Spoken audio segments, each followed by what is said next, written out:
I want you to realize that every disruption is an opportunity for you to get stronger and better. You do not have to be weaker as a result of a Category 5 hurricane. You do not have to be weaker after a massive bout of inflation. You do not have to be weaker after you lose a lawsuit. But what I challenge you to do is you have to focus on it and say, how can I turn this into a success? What has this disruption revealed for you? What opportunities have now suddenly opened up? The following podcast is brought to you by Thryv. Manage, run, and grow your business all from one dashboard using one login. Small business runs better on Thryv.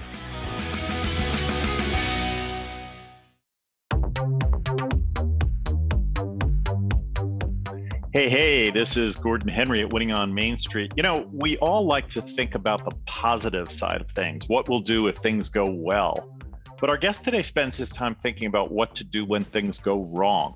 And I suggest it's worth your time to listen, because if we've learned anything in the past few years, between COVID-19, floods, hurricanes, wars, cyber attacks, not to mention inflation, supply chain shortages, and imminent recession, it's that things unfortunately do go wrong.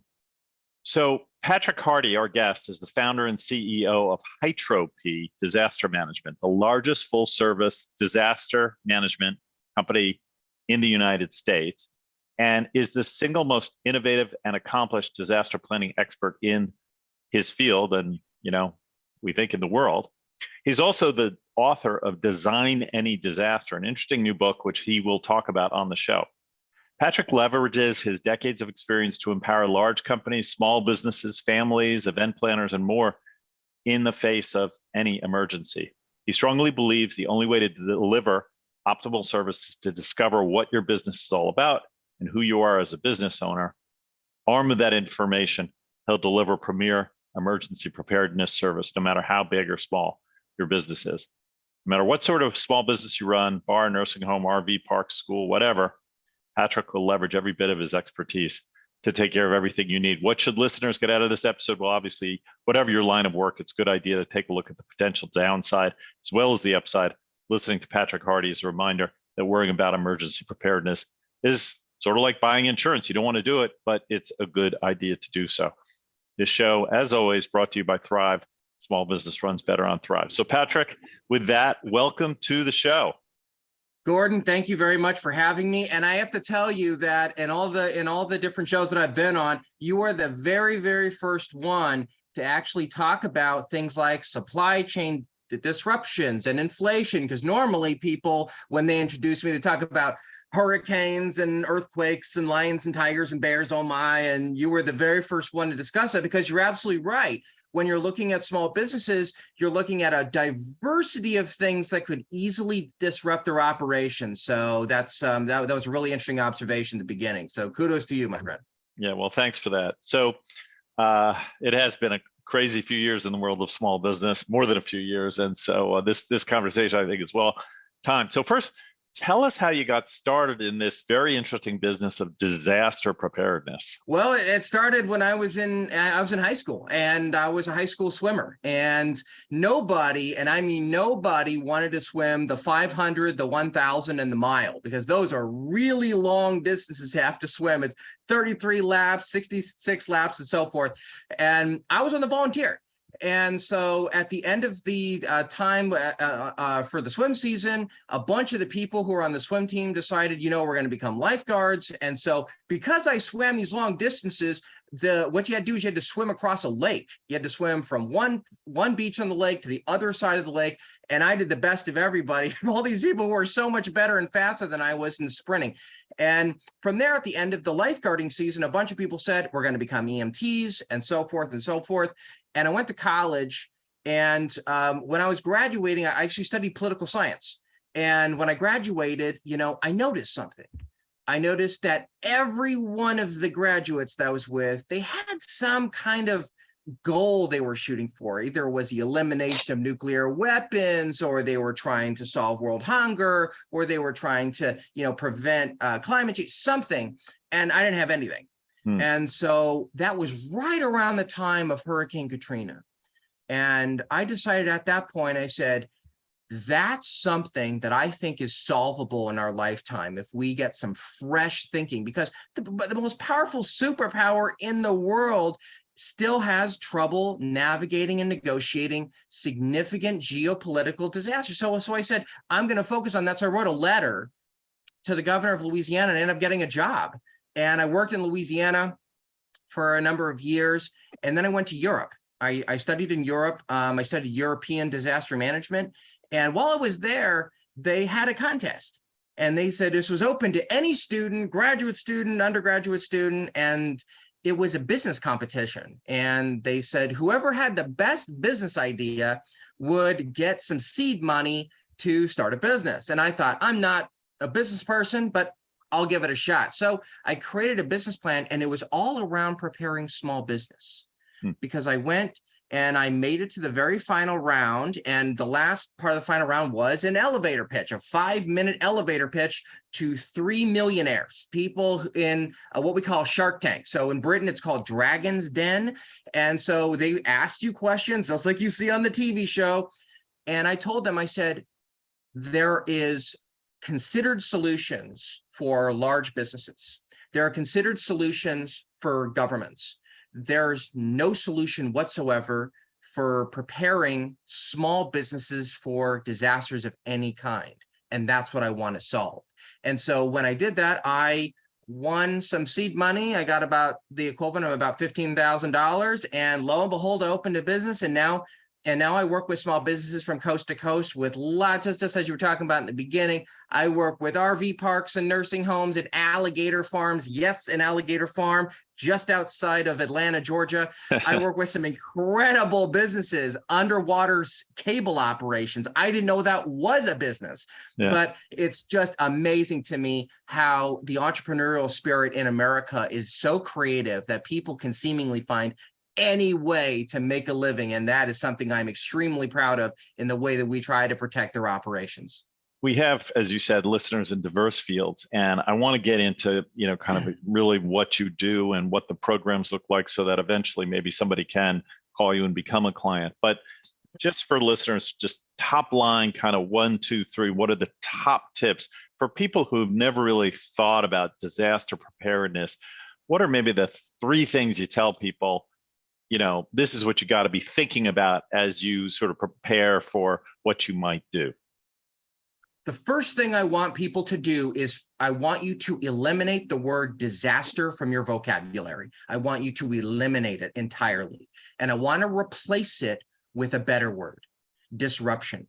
Because when you think about disruptions, it then changes your mindset to thinking that what I'm focused on here is getting over a challenge. Because as small business owners, and I'm a small business owner, we deal with all kinds of challenges, whether they're accounting challenges, or they're operational challenges, or they're managerial challenges, whatever they are, it's our job to overcome them because we have no one else but ourselves, especially, and I'm a service-based business. So one of the things that I have to, and I'm responsible for, is ensuring that every part of my operations gets over any challenge it happens to face. And so when you look at something like a hurricane, when you look at something like an earthquake, when you look at something even like inflation, and in fact, I actually work with don't ask me how this happened, Gordon. I don't know how it happened. I have no clue whatsoever.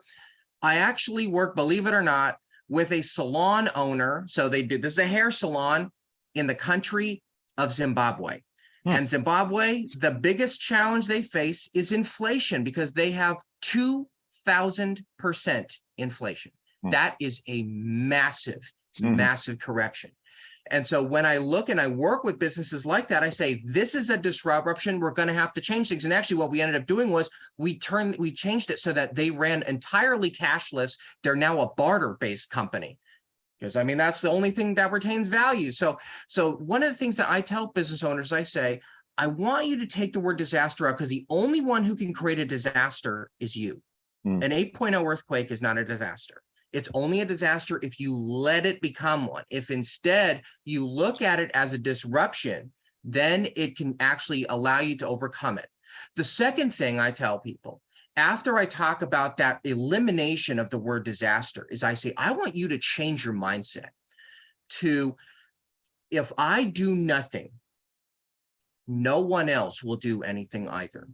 And I tell people that, and I reinforce it in my book a lot, because one of the things I tell people is I say, when business owners get into trouble, when they truly begin to fall backwards, and then they really experience a problem, is when they expect someone or something else to do it for them. When they expect the government to give them money, when they expect the SBA to give them interest-free loans for as long as possible, when they expect somebody in a uniform and a badge to take care of it for them, or when they ask the insurance company to do everything. That's one of the biggest challenges, is that people turn to insurance companies and say, you're going to recover me, right? And the insurance company goes, no, I'm just going to hand you a check. And it's not even probably going to be for the amount that you think you're going to get. I can't tell you the number of times that I've heard that. I'm sure you have too, Gordon, in all your time working with small businesses. So I tell them, is the assumption I want you to make with all those outside people is I want you to assume they're like ice cream, nice, but not necessary. And if you take the assumption that if I do nothing, no one else is going to do anything either, it maintains that entrepreneurial spirit that we had going into opening a small business, because opening a small business is a risk. But when you take it and you actually say, no matter what the disruption is, I can handle it, that fundamentally changes the actions that you are going to perform in that disruption. The third thing that I tell every small business owner, after I tell them to eliminate disasters out of their vocabulary, after I tell them you need to change your mindset to, if I do nothing, no one else will either. The third thing I tell them is taking those first two things into consideration, I want you to realize that every disruption is an opportunity for you to get stronger and better. You do not have to be weaker as a result of a Category 5 hurricane. You do not have to be weaker after a massive bout of inflation. You do not have to be weaker after you lose a lawsuit. You do not have to be weaker. But what I challenge you to do is you have to focus on it and say, how can I turn this into a success? Because one of the wonderful things about being a small business owner, and you know this too, Gordon, you've seen this with business many times, we're nimble. We have that over our larger competitors. We can quickly change and pivot. And it's that agility that I want people to take into consideration when they're applying and looking at different elements of overcoming any kind of disruption that they may happen to face, whether they're in Florida, California, or otherwise. Terrific explanation. Your points make me think about something I've seen over the years, we've seen over the years at Thryv with our clients, which is that as much as none of us wishes to have a disaster, natural or otherwise, you're sort of God forbid, there often is a silver lining in the sense of, for many businesses, after the disruption or disaster, there is a huge demand for new services or remedial services. For example, we've seen when these hurricanes do come, and a lot of houses or other infrastructure gets destroyed, there's a demand suddenly for construction and renovation and remediation that often, because lots of money is flowing in, whether it's from the government or insurance or otherwise. And so these companies that provide those services see a boom, actually. And let's look at COVID, as COVID is thankfully, waned now, areas like, doctors and dentists see people flooding in because they put off getting treatment in so many areas. So often, while there are bad things that happen, there is also a boom afterwards. And you should be thinking about that while maybe you will suffer temporarily, there sometimes is a big opportunity that follows. Absolutely. And one of the things that I say to business owners all the time, regardless of the size of the disruption or whatever that has happened, I turn to them and I say, hold on, take a breath. And this is what I want you to do, because you've looked at the quote unquote destruction. You've looked at the things that this has destroyed.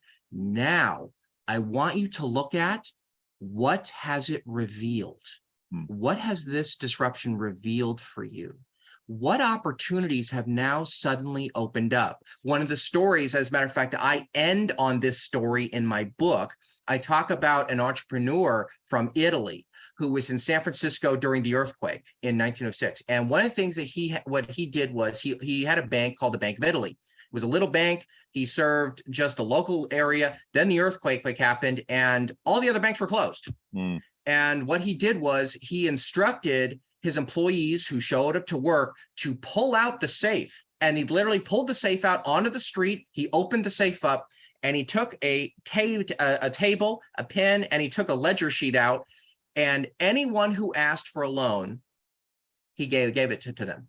No credit check, no Equifax, no nothing. He did it by a handshake. And by doing so, he issued out loans to everyone in the community. And by doing so, they were able to recover without becoming ultimately dependent, because he was the one that said, I'm your community bank and I'm going to work with you.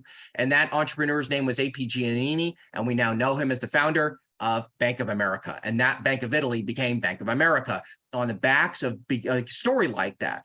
One of the things I did during the BP oil spill, I was working with a number of companies. I actually had a contract, I actually worked the spill, but my company was still working with small businesses. One of the small businesses I worked with was a wedding photography business in Alabama. And they were going to go out of business because all the beaches were covered in tar and they were dealing with all kinds of emergency response. So what we did was I pivoted them and I said, let's look at not the fact that there's no more weddings. What do you suddenly have? You have beaches filled with people who need to have pictures taken, both for insurance issues and because reporters are asking for it. You have access to that. So we got them contracts so that they could actually take pictures of workers and they would sell them to Associated Press, to Reuters, to Getty, to all these different. And I said, if you're able to pivot, you can change that, but it requires a mindset shift. And the mindset shift is exactly what you identified, not even just the silver lining. It's saying, let's look at the dark cloud and say, what is that dark cloud now revealed to me? Yeah. The dark cloud now says, gee, now it's going to rain. Maybe I can offer umbrellas. These are different things that you can offer, but you have to look at it and say, not what the disaster has destroyed, but what has that disaster now revealed to me that gives me an advantage. One of the things you talked about was the fact that money flows into disaster zones all the time. You are absolutely correct. And I tell business owners all the time, you have an advantage over larger companies because you can get contracts with the local emergency management agencies. But if you do no planning, if you don't think through what's going to happen in advance, if you don't truly make a commitment to it in advance, they're not going to take you seriously. And I know this. I work with thousands of jurisdictions. If they think that you are just trying to make a quick buck and you're not committed to true preparedness, to being there in the community, they're not going to provide you with any money, because you and I have heard tons of stories of small business owners who sometimes they're well-meaning, sometimes not. And they take money and then they simply don't realize what they're being asked to do. And they don't have the commitment or the ability to be able to fulfill their commitments. And I think a lot of jurisdictions have gotten burned over the years. So what I tell people is if you're prepared and you're committed, then you can make a massive difference in your community, regardless of whatever it may have faced. Yeah, your comment about the Bank of America and others made me just think about during COVID, which is still fresh in our minds. At first, of course, it was dark days for everybody. That first March, where everybody's like, "What's going to happen? Is the world coming to an end?" But once you got past that, we saw so many businesses that were clever about turning it into an opportunity. For example, the home service businesses quickly realized, hey, people are home. They're looking at their walls, the paint peeling, the roof leaking. They have money that they're not spending on travel. And there was this big demand for home services, and many companies that did those kind of pool installation that boomed during COVID, who probably didn't expect it to be a great thing for them, but for many it frankly was. And even things like restaurants, which of course suffered tremendously, those that got into touchless delivery, curbside pickup, people still needed to eat. You just had to do it in a different way. You couldn't expect them to come in and sit down to a fine dining, but there were other ways that people had demand. So again, opportunity out of what appears to be often adversity. So I'd love to talk about your offering, your business, and how you help small businesses. I noticed you have, I guess, on your website, it talks about a 5-step small business disaster program. Step 1, select your industry. Step 2, get ready to use plans. Step 3, select threat plans. Step 4, emergency supplies. Step 5, checkout. How does a small business actually work with you? What does it look like? Well, we are the only full service small business disaster company in the world. We are the only one. We are exclusive to small business. And as you can see, we work in 57 industries. I work with an RV park in Yosemite. I work with a nursing home that's located on an island in North Carolina. I mean, I work with all kinds of business in all kinds of places. And one of the things that we do is on the websites, I try to make it really simple with folks. I just say, you go in there, you select a few things, and we actually use a different model. In fact, our website's going to be changing. We're going through a massive rebranding. We are so excited about it. We're going to relaunch on September 1st because we are going into a full subscription model where people will essentially pay. What they do is they will pay us an annual fee, and you can get access to all the plans you want: hurricane, earthquake, alien invasion, whatever you want. And you'll get access to that. And if you would like us to customize it for you, you'll just pay a small fee. And I have one of my emergency planners. I have emergency planners who are experts in these industries, and they will work with you. And what you'll do is you'll fill out a couple of questionnaires, and you'll give us some documents, and we will customize those documents for you. We pretty much write 2 different kinds of disaster plans. We write what we call administrative plans, and the others are operational plans. And sometimes people ask me what the difference is between them. And I say, I want you to think about it like a decorative towel versus a towel you would use on a daily basis. You would never, after you jumped out of the shower, you would never try to wipe yourself down with a decorative towel. I've tried it. It was when I was 15, when I forgot to put my towel back, and I took one of my mother's decorative towels, and I thought, she's never gonna find out. And I tried to wipe myself down, and you don't realize that there is synthetic fibers on there so that it's waterproof, right? So basically all you're doing is pushing the water. It doesn't actually absorb anything because the decorative towel is meant to be in there. The decorative towel plan, that is the plan that goes to insurance companies. If you are in a regulated industry, as I said, when you're in healthcare, you're required by law to have a disaster plan. Also, if you're in education, I work with a lot of charter schools. If you're in petrochemical, et cetera, those are the plans that go to boards of directors. They have long paragraphs, legal stuff, the whole thing, and we write all it for you. The operational plan is different. That operational plan is written in 8th grade language. It is in blocks.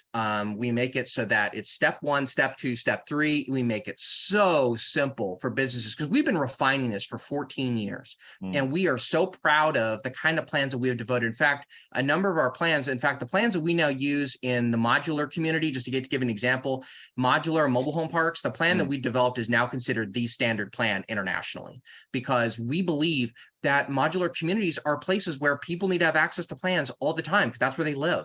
So we make sure that we make the plans so that they're easy to read. We give clear binders, and we find that people love that stuff. The other kind of things that we do, people hire us to do training. And in fact, one of the things I'm going to be doing in the fall, and Gordon, I hope I can come back at some point because in the fall, we're doing something really amazing. And I'm going to talk to you about it in a minute. But with training, we travel all over the place. And even if we haven't written your plan, we'll actually train your staff on how to think about the plan. How do you activate this thing? What do you really have to know? And we make it so that it's not doom and gloom. It's not Chicken Little. We make it so it's so easy to use. Then the third thing we do is what we call drilling. And everyone knows what I'm talking about. Fire drills, right? No, much beyond fire drills. We do real disaster drills. And Gordon, I'll tell you, in the fall, we're doing something incredible. On October 19th at 10:19 a.m., we are going to be at a high school in Silicon Valley, and we are running the largest school disaster drill anywhere in the United States. And the reason why it's so large is because I have a really special element that I am adding to it. It's this. The participants from the school, so all the school participants, there will be no adults. The students will run the entire disaster response. And I have people coming from the outside. So I've got fire, I've got law enforcement, I've got FEMA, I've got the Red Cross, all kinds of organizations coming, but the students are going to be in charge. And I do that because I want to show people that disasters don't have to be this grand enigma. They can be things that anyone can take care of. That's why I called my book Design Any Disaster, because you design it. You design the way you want to have it, or you can design it away. You can design it away entirely. And that's what we train our clients to do is we say, you're a small business. You don't have a lot of time to be down. You can't be down. If you have a cyber attack, you can't be down for 2 weeks. Because studies have shown if you are down for 2 weeks, there's an 80% chance that you will be out of business in 5 years. And that's not exaggerated statistic. The Disaster Recovery Institute ran a really famous study on this. They've done subsequent studies. So I tell small business owners, let's converse and get you back. Even like you said, if during COVID, if that means your primary way that you were working with customers, in other words, so let's say you were a restaurant, you were doing fine dining. We have COVID now. You can't have people in the restaurant. Where can we continue to serve food? We can take it out to them. Does it require pivoting? Absolutely. But the first thing it requires us to think of is how do we look at the disaster, not as something that's going to hold us back, but what opportunity is it now open to us? Because now people may want to have them dine at home all the time, which one of the things that I've discovered this with a lot of people, is that they actually like having the restaurant come to them versus them having to go back out. So Uber Eats and these other ones have made a lot of money doing that. So when I work with small businesses, those are the kinds of strategies that we've developed. We want these services to be affordable.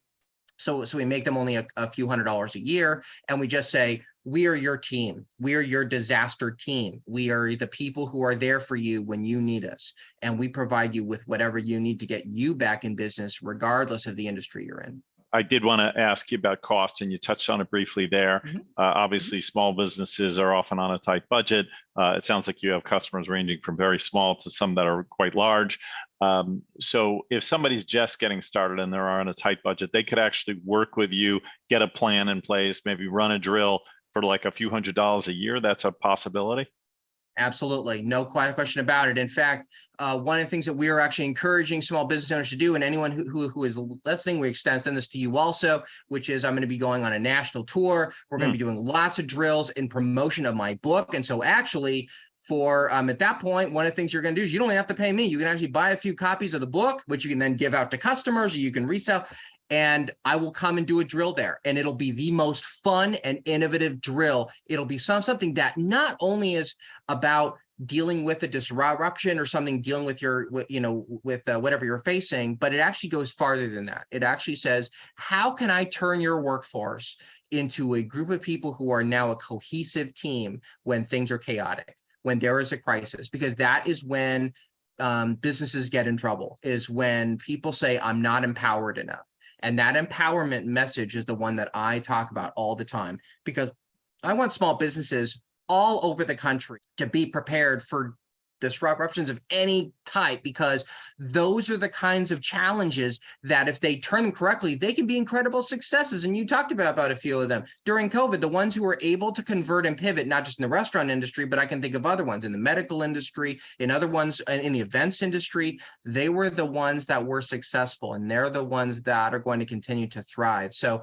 yeah, we charge. And for other small businesses, ones that are in the regulated industries, we only charge a few $100s a year, because we want you to have customized plans, and we stick with you throughout the process. So if you're in a regulated industry, we submit the plans with you to the state or to the insurance company, whatever, and it doesn't matter, unlimited number of changes. So whatever changes they ask you to make, we will make them no matter what. We stick through all the way to make sure you are compliant. Great stuff. We'll be back in just 30 seconds with Patrick Hardy to talk about how Patrick can help your business get ready for the next disaster after the break. Don't go anywhere. This episode of Winning on Main Street is brought to you by Thryv, the small business management platform that you and your customers will love. No matter where you are, Thryv helps you run your business, keep organized, and get paid faster, all from one login and dashboard. Thryv makes it easy for customers to find you online, instantly interact, and stay engaged.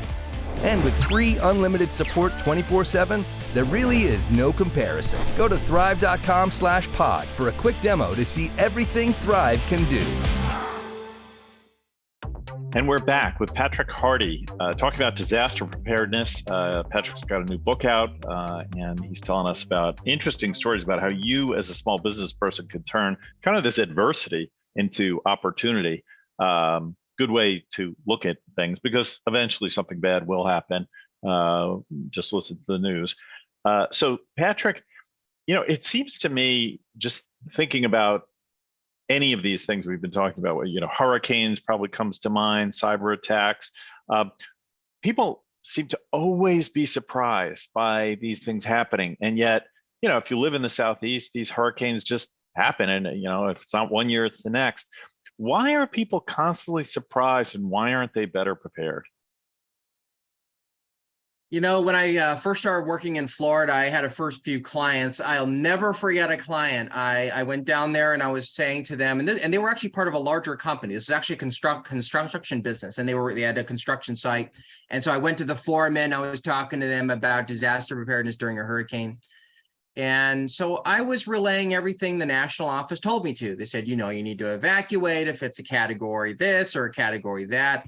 And they just stared at me blankly. They just stared. And they said, and so I finished my narrative. They were very polite. And then they said, young man, where are you from?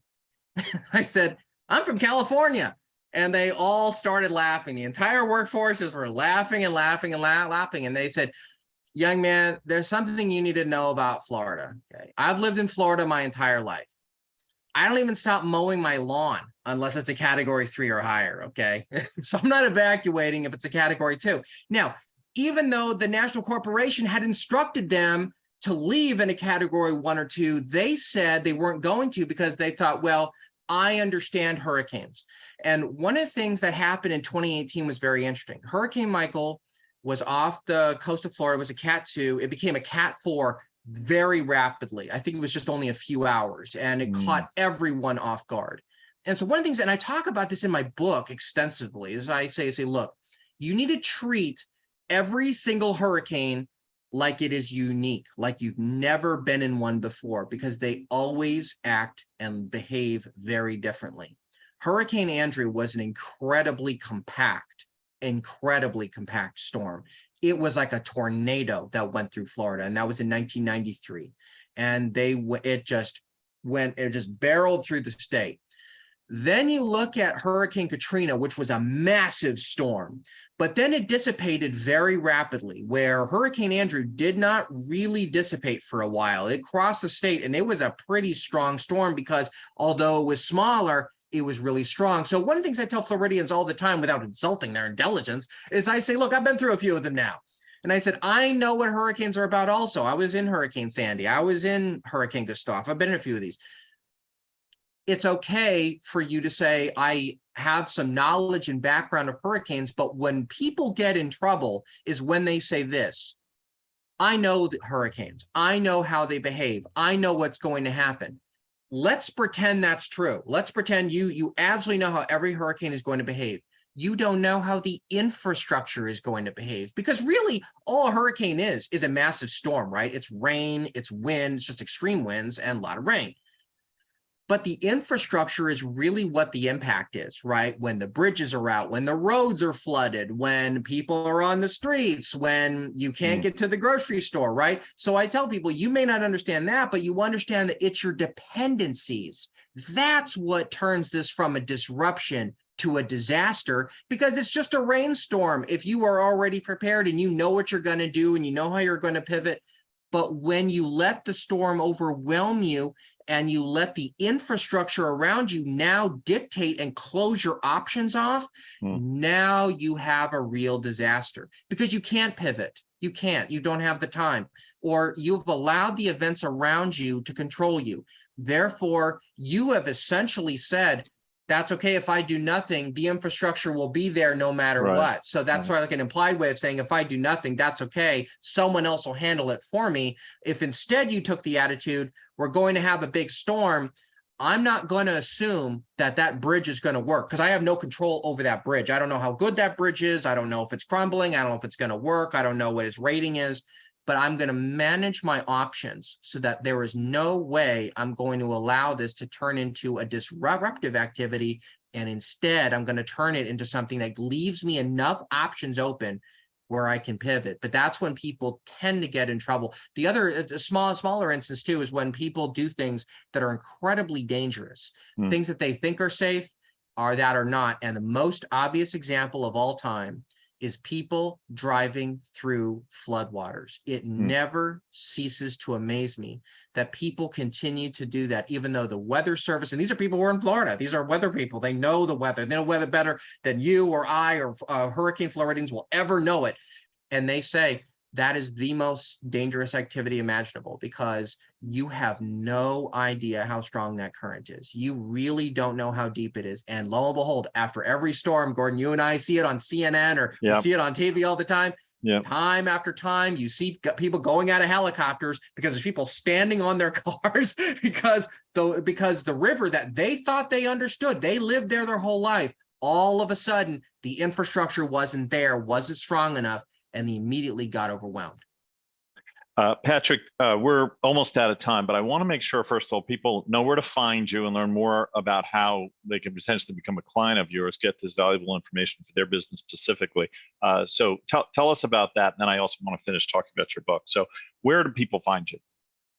Yeah, the website we have is reversedisaster.com. That's the website. And for those of you who decide to go on there, you will see a massive change on September 1st as well. But right now, we work with all industries. We work with any kind of budget because the main goal when I started this, when I stood in front of those dragons in Great Britain, I turned to them and said, small businesses with 5 employees or fewer, they have no solutions. There is no one here. And so what I'm offering is an opportunity for us to work with the smallest micro businesses in the world.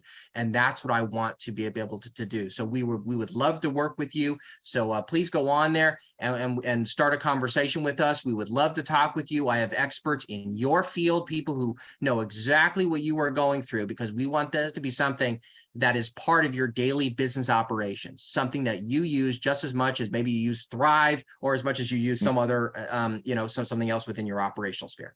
Fantastic. And then finally, on your new book, it's Design Any Disaster, available on Amazon or probably wherever books are sold. You can see it if you're looking at the video right now, Design Any Disaster. And is that geared towards kind of a 1, 2, 3 step-by-step help book for small businesses? Who's your intended audience? The intended audience is for anyone. So this is for families. This is for small businesses. This is even for people who work for big companies, because I'm trying to get you to get a mindset shift. But I will tell you, the book is placed in chronological order. So we start with Ready, which is, it's the portion of, you're getting disaster plans, you're looking at equipment, and I talk about some fascinating things. You are going to learn some really important stuff. So even if I have thousands of dollars worth of emergency equipment, I'm going to force you to think differently about that equipment. Everything from your generators to that red backpack you bought at the big box store. Then I talk about reacting. So how are you going to react in a disaster? That's the moment that something happens, the moment something occurs. How are you supposed to do it? And I'll give you guys an interesting hint. Do not ever be calm. Don't ever be calm. And I explain why. Because being calm is one of the worst things you could possibly do in a disaster. So I'm going to challenge you. So read that chapter and you will love it. I talk about drills in there. Then we talk about the response phase. I talk about evacuating, sheltering in place, locking down. Those are not the same things. I talk about how to prepare your property, whether you're a small business or you're at home. And I talk about how to get your family members prepared and really think about it correctly. So even if you have a really sophisticated disaster program, this is great. Then I talk about the recovery, and I use one sentence. It's a revolutionary sentence of business continuity, a sentence that my father was a business continuity planner. We use these sentences with big companies, and I've distilled it down so that anyone, a family, a small business, can step by step recover their business. And then finally, the last section is what I call reversing disaster. And reversing disaster is just what you and I have been talking about, Gordon. It's about how to take a disaster and look at it, not through the destruction, but the beauty of the opportunities that are now revealed to you. What is that pearl that has now been revealed, and how can you take advantage of it? I walk you through it. The final chapter, for those of you who buy my book, I hope you do, because I want you to start with the introduction, and I want you to read the very last chapter, chapter 15, because there is an Indonesian tribe that I talk about in that, and they are the most disaster prepared society anywhere in the world. And the most important thing about them is that society has no concept of money. So they are a cashless society, and they are the most disaster prepared. So I challenge you to buy this book. I want you to enjoy it, read it. It's got a lot of funny stories. You can kind of see the way I do things. I love to talk about things in a positive way, because I tell people in the dedication, I always say, this is to the people who live in the, quote, age of disasters. You got this. And I tell people, you do, you have this. All it takes is some mindset changes, and you can do some very dramatic things. And I encourage people to outreach to me, because for those of you who are interested, I'm going to be traveling around the country. I would love to do a disaster drill with you and your staff. It'll be the most fun thing. We'll put it on social media. We'll have a wonderful time, and you will learn so much about how to truly turn and eliminate any disaster. Instead, turn it into an opportunity for tremendous success.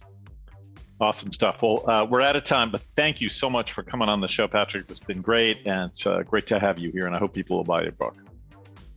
Thank you very much, Gordon. I appreciate it. And I want to thank our producer, Tim Alleman, coordinators Diet Barnett and Daniel Huddleston. And if you enjoyed this podcast, please tell your colleagues, friends, and family to subscribe, and please leave us a 5-star review. We would really appreciate it. It helps us in the rankings. Small business runs better on Thryv. Get a free demo at thryv.com/pod, P-O-D. Until next time, make it a great week.